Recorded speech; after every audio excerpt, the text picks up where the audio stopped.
Hello बच्चों, कैसे हैं आप लोग। आई होप कि आप अच्छे होंगे। आज हम लोग प्रारंभ करेंगे कक्षा 10वीं भारतीय भवन इतिहास का प्रथम अध्याय यूरोप में राष्ट्रवाद, उदय और विकास। तो ये रहा हमारा अध्याय। तो इस अध्याय के सभी अति लघु उत्तरीय प्रश्नों को हल करेंगे। पहला देखते हैं, अस्टन रेनन ने राष्ट्रवाद को किस रूप में परिभाषित किया। तो अस्टन रेनन कौन थे? फ्रांसीसी दार्शनिक थे। ठीक है, तो इन्होंने राष्ट्रवाद की एक परिभाषा दी, तो वो परिभाषा हमें लिखना है। तो यहाँ पे समझिए, फ्रांसीसी दार्शनिक अस्टन रेनन। ठीक है, तो रेनन के अनुसार राष्ट्र एक बड़ी और व्यापक एकता है। ठीक है, क्या है परिभाषा राष्ट्रवाद की? राष्ट्र एक बड़ी और व्यापक एकता है, बस राष्ट्रवाद की उन्होंने यही परिभाषा दी। दूसरा सवाल देखिए क्या है, वियना कांग्रेस द्वारा फ्रांस में किस राजवंश की पुनः स्थापना की गई। तो यहाँ पे देखिए, वियना कांग्रेस के नेतृत्व में वियना संधि हुई और इसके बाद फ्रांस और स्पेन में वो राजवंश की स्थापित हुआ। ठीक है, दोनों में हुआ। तो हमें किस में बताना है? हमें तो फ्रांस में बताना है। तो कौन सी हुई? वो राजवंश की स्थापना। तीसरा सवाल देखिए, जर्मन राइन राजसंघ की स्थापना किसने की, उस व्यक्ति का नाम बताना है।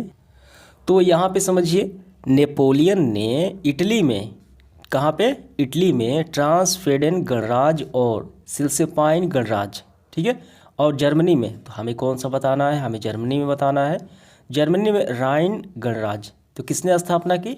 नेपोलियन ने की। ठीक है, इटली में ये दोनों की और जर्मनी में राइन की, ये आपको ध्यान रखना है।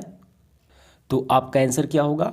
नेपोलियन। आगे बढ़ते हुए देखिए चौथा सवाल, चार्टिस्ट आंदोलन किस देश में हुआ। तो चार्टिस्ट आंदोलन जो है ये यूके में हुआ। कहाँ हुआ? इंग्लैंड यानी यूके में हुआ। पांचवा देखिए, 1832 का संसदीय सुधार अधिनियम किस देश में पारित हुआ। तो ये भी यूके में ही हुआ, यानी इंग्लैंड में हुआ। इसमें संसदीय सुधार अधिनियम पारित किया गया। ठीक है, इससे इंग्लैंड शासन के अधिक उदार हुआ, इससे इंग्लैंड का शासन अधिक उदार हुआ। 6 नंबर सवाल देखिए, मेटरनिक कौन था? यूरोपियन इतिहास में क्यों विख्यात है मेटरनिक। ठीक है, तो पहले मेटरनिक के बारे में बताना है परिचय, और ये क्यों विख्यात है यूरोपियन इतिहास में, वो भी कारण बताना है हमें। ठीक है, तो यहाँ पे देखिए, पहले आप समझिए इसको। मेटरनिक ये रहे, तो ये कौन थे मेटरनिक? तो यहाँ पे आप पढ़ेंगे, देखिए, वियना कांग्रेस और उसके बाद की यूरोपियन व्यवस्था स्थापित करने में प्रमुख भूमिका ऑस्ट्रिया के चांसलर मेटरनिक की थी। तो मेटरनिक कौन था? तो हम बस यही लिखेंगे, मेटरनिक ऑस्ट्रिया के चांसलर था। ठीक है, तो और इसी में दूसरा सवाल है कि ये यूरोपियन इतिहास में क्यों विख्यात था। ठीक है, मेटरनिक लिखेंगे। ठीक है, वह घोर प्रक्रियावादी था। ठीक है, किसी भी मुद्दे पर वो रिएक्ट करता था, वाद विवाद करता था।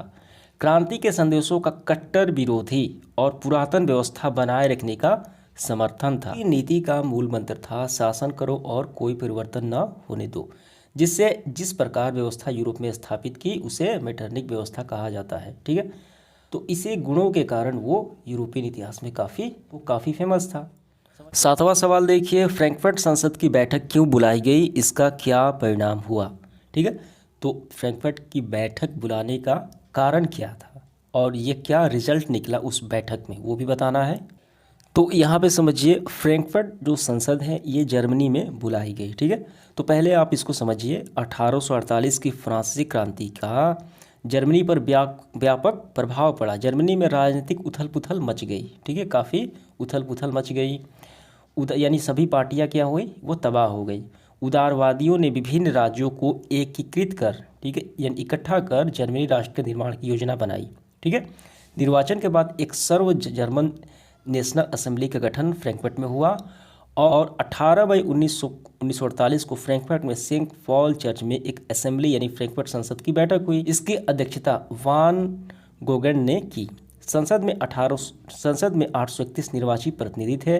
असेंबली ने एक संविधान की रूपरेखा बनाई जिसके अनुसार जर्मन राष्ट्र का प्रधान एक राजा को बनाना था। ठीक है, जिसे संसद का नियंत्रण काम करना था। तो क्या समझ में आया? तो फ्रैंकफर्ट की संसद की बैठक क्यों बुलाई गई? जर्मन के राज्य व्यवस्था को संभालने के लिए, ठीक है, असेंबली वहाँ के प्रशासन को संभालने के लिए एक संविधान निर्माण किया गया, यानी एक संविधान की रूपरेखा बनाई गई जिसके अनुसार जर्मन राष्ट्र के एक प्रधान यानी एक राजा का चुनाव करना था जिसे संसद के नियंत्रण में काम करना था। जर्मनी के एकीकरण इसी के नेतृत्व में होना था। तो इन्हीं सभी कारणों के कारण फ्रैंकफर्ट की संसद बुलाई गई। ये बताना है कि फ्रैंकफर्ट संसद का परिणाम क्या निकला। तो अब यहाँ से करना है, ठीक है। असेंबली ने जब प्रसा के राजा फ्रैंकफर्ट विलियम्स चतुर्थ के समक्ष ये प्रस्ताव रखा, यानी एक राजा का नेतृत्व, तो उसने ये स्वीकार नहीं किया, क्योंकि ये ऑस्ट्रिया के खुला संघर्ष नहीं करना चाहता था। कुछ दक्षिण राज्यों में ये प्रस्ताव का समर्थन नहीं हुआ, फलतः असेंबली भंग हो गई, जर्मनी का एकीकरण नहीं हो सका। जर्मनी के एकीकरण के लिए एक राजा को निर्वाचित करना था, इसके कारण फ्रैंकफर्ट की संसद बुलाई गई, वो भंग हो चुकी थी पूरी तरीके से। ये समझ में आ गया आपको कैसे करना है इसका आंसर। इसके बाद इस सेशन का आखिरी सवाल देखिए 8वां, इटली के एकीकरण में मेजनी की क्या भूमिका थी। तो ये रहा मेजनी, ठीक है। तो ये आपको यहाँ से करना है। मेजनी को इटली के एकीकरण का पैगंबर या मसीहा कहा जाता है। वो दार्शनिक, लेखक, राजनेता, गणतंत्र का समर्थक और कर्मठ कार्यकर्ता था। यहाँ तक लिखने के बाद आपको फिर यहाँ से प्रारंभ करना है।